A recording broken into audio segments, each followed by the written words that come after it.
BJP జాగ్రత్తగా ఉండాలి. పార్లమెంటులో ముఖ్యమైన బిల్లులను ఆమోదింపజేయడంలో తిరుగుబాటు టీఎంసీ నాయకులు సహాయపడగలిగినప్పటికీ ఒక వ్యక్తిగా నేను ఇచ్చే హెచ్చరిక ఇది. ఈ టీఎంసీ గురించి మనం ఖచ్చితంగా మాట్లాడుకోవాలి. వెస్ట్ బెంగాల్ ఏదైతే ఉందో అక్కడ బీజేపీ వచ్చిన తర్వాత టీఎంసీ పడే అవస్థలు చిన్నా చితగ్గా లేవు. అందులో ఉండే ఎమ్మెల్యేలు, ఎంపీలు అందరు వెళ్ళిపోతున్నారు. మమతా బెనర్జీ ఓడిపోవడంతో అసెంబ్లీలో కూడా అపోజిషన్ లేకుండా పోతుంది. సో దాని గురించి మొత్తం టీఎంసీ గురించి వివరించి చెప్పడానికి మనతో పాటు జయసింహ అన్న గారిని ఫోన్ ఇన్లో తీసుకుందాం. ఒక్కసారి ఆయనకు ఫోన్ చేద్దాం. అన్న జై శ్రీరామ్ అన్న, మేము ఏటీ పల్స్ ఛానల్. వెస్ట్ బెంగాల్లో బీజేపీ వచ్చిన తర్వాత టీఎంసీ పరిస్థితి మనం ఓపెన్ గా చెప్పుకోవాలంటే కుక్కలు చింపిన ఇస్తరులాగా మారింది. సో దాని గురించి మనం రోజుకు ఒక అప్డేట్ వస్తుంది టీఎంసీ పైన. సో ఈ రోజు కూడా టీఎంసీకి సంబంధించిన అప్డేట్ కొద్దిగా అంటే పార్లమెంట్లో ముఖ్యమైన బిల్లులకు సంబంధించి ఆమోదం చేయడంలో తిరుగుబాటు టీఎంసీ నాయకులు సహాయపడగలిగినప్పటికీ ఒక వ్యక్తిగా నేను ఇచ్చే హెచ్చరికని ఒక దివాకర్ దత్తా చెప్పారు. అండ్ ఇంకొకటి పక్కనే న్యూస్ తీసుకుంటే మనం ఇక్కడ లేకపోతే ఒక్క క్షణం పడుతుంది.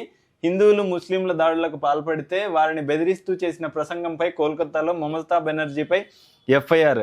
అండ్ మమతా బెనర్జీతో పాటు ఫోర్జరీ కేసు కింద అభిషేక్ బెనర్జీ పైన కూడా కేసు పడింది.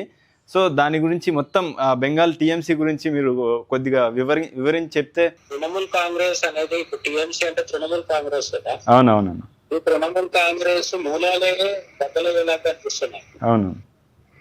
ఎందుకు అంటే మామూలుగా చాలా ఇప్పుడు మొన్న ఎన్నికల్లో తమిళనాడులో డిఎంకే ఓడిపోయింది. అవును. అట్లనే కేరళలో సిపిఎం ఓడిపోయింది. మరి బెంగాల్లో మమతా బెనర్జీ ఓడిపోయింది అంతే కదా అనుకుంటే చాలా తేడా ఉంది. అవును.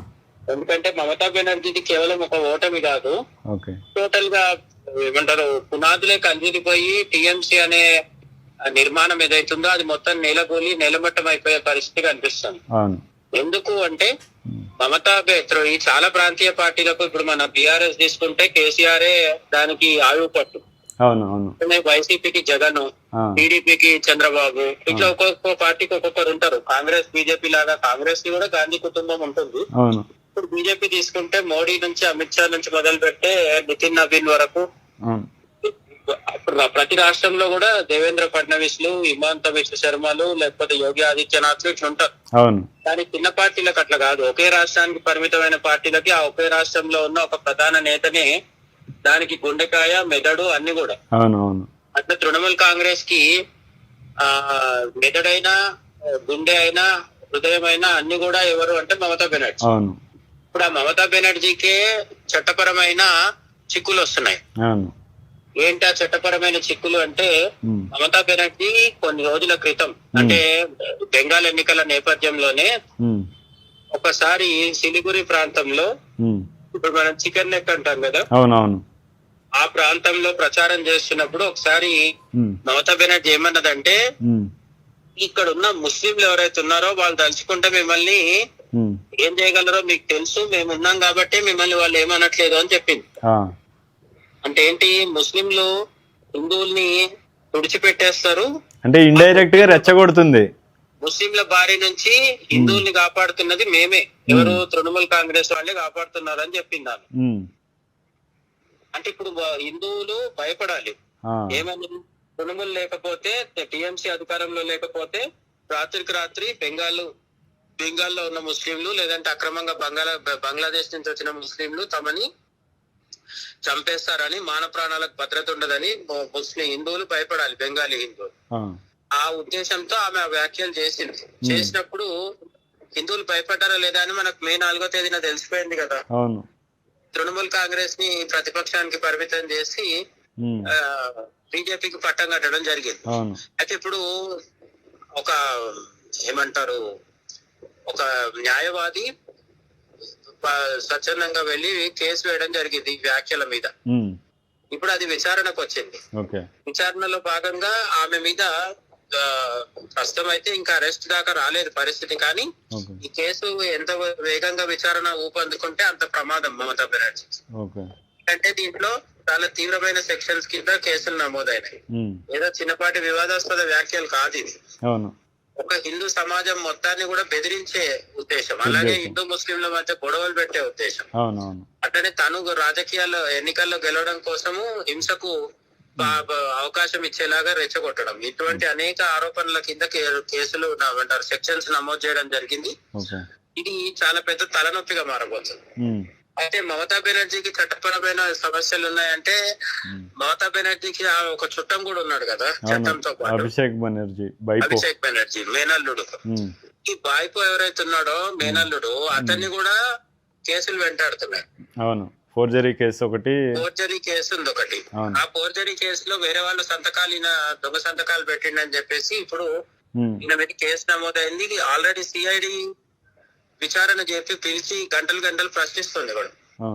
అయితే ఏంటంటే ఒక చిన్న ఊపిరి పీల్చుకునే విషయం ఏంటంటే, కోల్కతా హైకోర్టు అరెస్ట్ చేయొద్దు అని చెప్పి మాత్రం చెప్పింది ఈ కేసులో.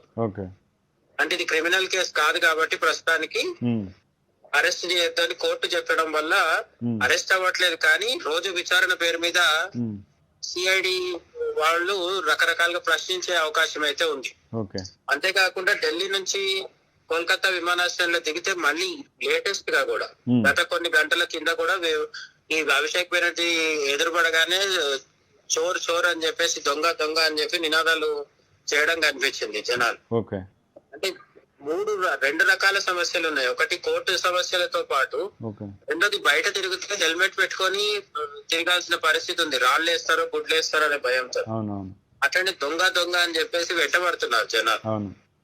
ఈ రెండు సమస్యలు కాకుండా మూడోది అతిపెద్ద సమస్య ఏంటంటే, రాజకీయంగా అసలు టిఎంసీ అనే పార్టీ ఉంటదా పోతుందా తెలియట్లేదు అన్న. ఇంకొకటి, ఇక్కడ టిఎంసీ నుంచి ఎమ్మెల్యేలు ఎంపీలు అంటే సపరేట్ అయిపోతున్నారు. అది పక్కన పెడితే ఆ టిఎంసీ ఎంపీలు ఎవరైతే ఉన్నారో వాళ్ళు బీజేపీకి మద్దతు ఇస్తున్నారు. అటువంటి టిఎంసీని బీజేపీ నమ్మొచ్చా? అది చెప్తాను. యాక్చువల్ గా అది మనము కొంతసేపు అయినాక మాట్లాడుకోవాల్సిన అంశం అది. ఫస్ట్ ఇక్కడ జరుగుతున్నది ఏంటంటే, మమతా బెనర్జీ ఇప్పుడు నేను చెప్పినాను కదా, చెన్నైలో ఉన్న స్టాలిన్ ఓడిపోయాడు. ఆయన పార్టీ టికెట్ తో కొంతమంది ఎమ్మెల్యేలు గెలిచిండ్రు. కానీ డిఎంకే తరఫున గెలిచిన ఎమ్మెల్యేలు ఎవరు వదిలిపెట్టి వెళ్ళట్లేదు. అట్లనే డిఎంకే కి పార్లమెంట్ లో, లోక్సభలో, రాజ్యసభలో ఎంపీలు ఉన్నారు, వాళ్ళు ఎవరు పార్టీ ఫిరాయించట్లేదు. కమ్యూనిస్టులు పినరాయి విజయన్ ఓడిపోయిండు కేరళలో, కానీ అక్కడున్న ఎంపీలు గాని ఎమ్మెల్యేలు గాని కూడా ప్లేట్ ఫిరాయించట్లేదు. కానీ తృణమూల్లో మాత్రమే ఎంత దారుణమైన పరిస్థితి ఉందంటే, ఈ తృణమూల్ కాంగ్రెస్ 15 ఏళ్ళ అధికారంలో ఉన్నప్పుడు ఒకరిదే ఒకరి మాట చెల్లేది, అది మమతా బెనర్జీ. మమతా బెనర్జీ తర్వాత అభిషేక్ బెనర్జీ వచ్చినాక అరాచకం మరింత పెరిగిపోయి, అభిషేక్ బెనర్జీ తాను ఏం చెప్తే అదే వేదం, తాను ఏం చెప్తే అదే శాసనం. అటువంటి పరిస్థితిలో మమతా బెనర్జీ పార్టీలో ఉన్న వాళ్ళకే వాళ్ళంటే పడకుండా అయిపోయింది. ఇంతకాలం అణచిపెట్టుకున్న ఆవేశము, కోపము, లేదంటే రకరకాల ఎమోషన్స్ అన్ని కూడా ఇప్పుడు బయట పెట్టి, అసెంబ్లీలో ఉన్న 60 మంది ఎమ్మెల్యేలు విడిపోయి వేరేగా పార్టీ పెట్టుకోవడంతో అసెంబ్లీలో అసలైన తృణమూల్ కాంగ్రెస్ మమతా బెనర్జీ చేతిలో లేదు. పార్లమెంట్ లో రాజ్యసభ ఎంపీలు ఇద్దరు ఇప్పటికే రాజీనామా చేయడం జరిగింది. మిగతా వాళ్ళు ఏం నిర్ణయం తీసుకుంటారో తెలియదు. అసెంబ్లీలో, పార్లమెంట్ లో, లోక్సభలో ఉన్న 28 మందిలో 20 మంది ఎంపీలు ఇప్పటికే ఓం బిర్లాని, లోక్సభ స్పీకర్ ఓం బిర్లాని కలిసి తమ ఎన్డీఏకి మద్దతు ఇస్తున్నట్టుగా లెటర్ ఇచ్చిందని కూడా వాళ్ళకి తెలుస్తుంది. ఇవన్నీ పరిగణలోకి తీసుకున్నప్పుడు తృణమూల్ కాంగ్రెస్ అనే పార్టీనే ఉందా లేదా అనే సమస్య వచ్చి పడింది. ఇప్పుడు తృణమూల్ కాంగ్రెస్ లో మమతా బెనర్జీ, అభిషేక్ బెనర్జీ తప్ప ఇంకెవరు ఉంటారు అనేది పెద్ద సమస్య. ఎందుకంటే ఇప్పుడు వీళ్ళల్లో అంతర్గత గొడవలు జరుగుతున్నాయి. మొన్నటిదాకా మమతా బెనర్జీ వెంటుండి పాటలు పాడుతూ నా మనసులో కాబా ఉంటది, గుండెలో మదీనా ఉంటది అనేదేదో కథలు చెప్పిన సయాని ఘోష్ ఒకప్పుడు శివలింగానికి కండం దొరికినట్టుగా ఫోటోలు ఎక్స్ లో పెట్టింది ట్విట్టర్ లో. అటువంటి ఓవర్ సెక్యులర్ సయాని ఘోష్ కూడా ఇప్పుడు ప్లేట్ ఫిరాయించి బీజేపీకి మద్దతు అంటుంది. అవునవును, అదే అక్కడ అందుకే ఇప్పుడు దాకా ఆ పాయింట్ అడిగింది నేను. ఇప్పుడు శివలింగానికి కండము తొడిగి ఒక ఫోటోలు ప్రమోట్ చేసిన ఈ సయాని ఘోష్ ఎవరైతే ఉన్నారో ఆమె బీజేపీకి మద్దతు ఇవ్వడం బీజేపీ యాక్సెప్ట్ చేస్తుందా అనేది నా డౌట్ ఇక్కడ. అదే ఇప్పుడు అది ఎందుకు మనం చివరిలో మాట్లాడుకుంటున్నాం అంటే, అసలు వీళ్ళు అక్కడ దాకా ఎక్కడికి వచ్చింది అనే విషయం ఫస్ట్ మనం ఎక్స్ప్లెయిన్ చేసుకోవాలి. తృణమూల్ కాంగ్రెస్ లో అంతర్గత పరిస్థితి ఏంటంటే, సయాని ఘోష్ అనే ఆమెని మహువా మొయిత్రా తిడుతోంది. మహువా అట్లనే శత్రుఘ్న సిన్హా అనేవాడు ప్లేట్ ఫిరాయించి మోడీకి పొగడటం మొదలు పెట్టేసరికి కీర్తి ఆజాద్ అనేవాడు శత్రుఘ్న సిన్హా తిడుతున్నాడు. ఈ విధంగా తృణమూల్ కాంగ్రెస్ నిట్ట నిలువున చీలిపోయి మమతా బెనర్జీకి సపోర్ట్ చేసే ఒకరో ఇద్దరో మిగిలి మిగతా వాళ్ళందరూ ప్లేట్ ఫిరాయించి ఎన్డీఏ వైపు బీజేపీ వైపు వెళ్ళిపోతున్నారు. అయితే ఇప్పటికీ సస్పెన్స్ ఏంటంటే మమతా బెనర్జీ పార్టీ నుంచి వెళ్ళిపోయిన 20 మంది బీజేపీలో చేరుతారా, ఎన్డీఏలో చేరుతారు అనేది ఇక్కడ ఇంపార్టెంట్. ఎన్డీఏలో చేరితే వాళ్ళు బీజేపీలోకి వచ్చినట్టు కాదు.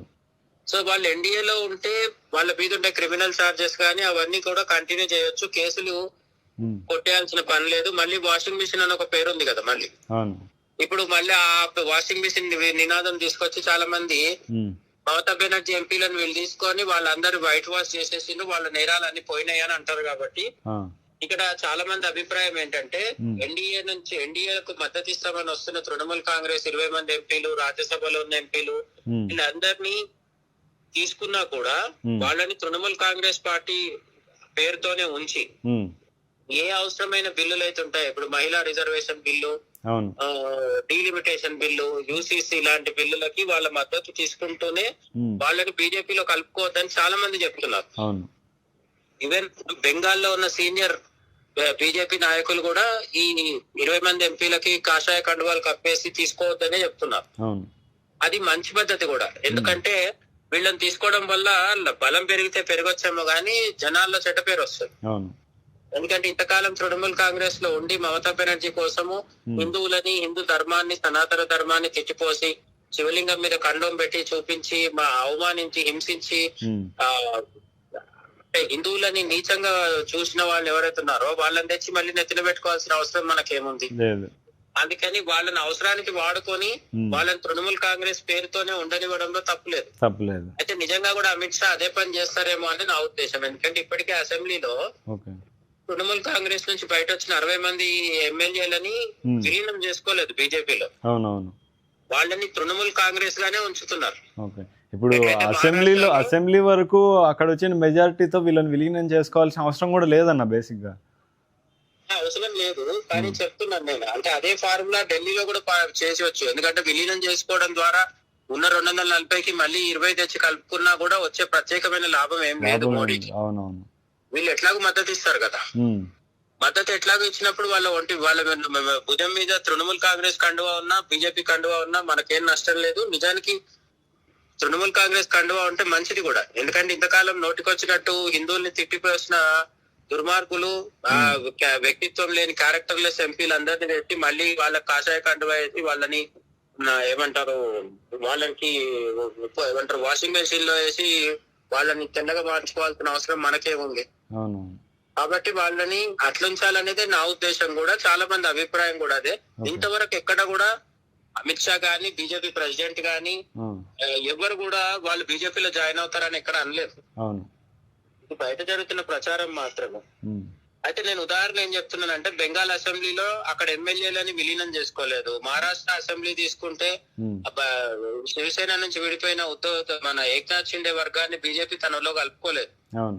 బీజేపీ ఏక్నాథ్ షిండే శివసేన అట్లనే ఉంది ఇప్పటికి కూడా. కాబట్టి విలీనం చేసుకోవడం అనేది మనకు ఎక్కడ కనిపించలేదు ఇంతవరకు. సో విలీనం ఇంతకు ముందు చేసుకోలేదు శివసేనని ఎక్కడ కూడా, కాబట్టి ఇక్కడ కూడా అది జరగకపోవచ్చు అనుకుంటున్నాను. అంతేకాకుండా మమతా బెనర్జీ పార్టీ నుంచి విడిపోయి వచ్చిన 20 మంది ఎంపీల లాగానే ఇక మీదట డిఎంకే కూడా అంశాల వారీగా మద్దతు ఇచ్చే అవకాశం కనిపిస్తుంది. వాళ్ళు కూడా ఏం విలీనం అవ్వరు కదా, డిఎంకే పార్టీ ఎంపీలు వాళ్ళకే ఉంటారు. కానీ ఏ బిల్లుకు ఆ బిల్లు ప్రకారం మద్దతు ఇస్తారు, లేదంటే వాకౌట్ చేస్తారు, ఆబ్సెంట్ అంటే సభలో లేకుండా వెళ్ళిపోవడం, ఈ విధంగా రాజకీయం నడుస్తూ ఉంటది. కాబట్టి వీళ్ళని నమ్మాలా వద్దా అంటే ఖచ్చితంగా నమ్మకూడదు. తృణమూల్ కాంగ్రెస్ లో మమతా బెనర్జీ ఓడిపోయిన నెల రోజులు, మే 4వ తేదీన మమతా బెనర్జీ ఓడిపోతే జూన్ 4వ తేదీ వరకు కూడా వీళ్ళు ఆమె వెంట లేరు. అయితే నెల రోజుల్లోనే వదిలేసి వచ్చిన వాళ్ళు బీజేపీకి మాత్రం మంచి చేస్తారు, మా బీజేపీతో ఉంటారని ఎందుకు అనుకోవాలి? ఎక్కడున్నా దొంగే కదా. అవునవును. ఫైనల్ గా మనం ఇక్కడ మాట్లాడుకోవాల్సింది ఏంటంటే, వాళ్ళను కలుపుకోవద్దు కానీ వాడుకోవాలా. వాళ్ళ సహాయం తీసుకోవడంలో తప్పులేదు, ఎందుకంటే మనకు కీలకమైన బిల్లులు పాస్ అవ్వడానికి సంఖ్యాబలం కావాలి. కాబట్టి ఇప్పుడు టీడీపీ నితీష్ కుమార్ పార్టీ నుంచి అధికారికంగా తీసుకున్నట్టుగా ఈ మమతా బెనర్జీ తృణమూల్ కాంగ్రెస్ వాళ్ళ దగ్గర నుంచి అనధికారికంగా తీసుకోవాలి. అట్లా శివసేననే కాదు, ఉద్ధవ్ ఠాక్రే నాయకత్వంలో ఉన్న 10 మంది ఎంపీలు కూడా బీజేపీకి మద్దతు ఇవ్వడానికి సిద్ధంగా ఉన్నారు ఇప్పుడు. ఓకే, అది కూడా టాక్ నడుస్తుంది. ఓకే. సో ఫైనల్గా ఈ ఎంపీలంతా వస్తే మెయిన్ ఇప్పుడు మనం ఏమైతే బీజేపీ అనుకుంటుందో మెయిన్ బిల్లులు యూసీసీ కానీ ఇటువంటి బిల్లులన్నీ పాస్ అయ్యే ఛాన్సెస్ కూడా ఎక్కువగానే ఉంటాయి. ముఖ్యంగా 3 బిల్లులు అయితే అందరూ చెప్పుకుంటున్నవి ఏంటంటే మహిళా రిజర్వేషన్, డీలిమిటేషన్, అలాగే యూసీసీ కూడా అనుకుంటున్నాం. ఓకే.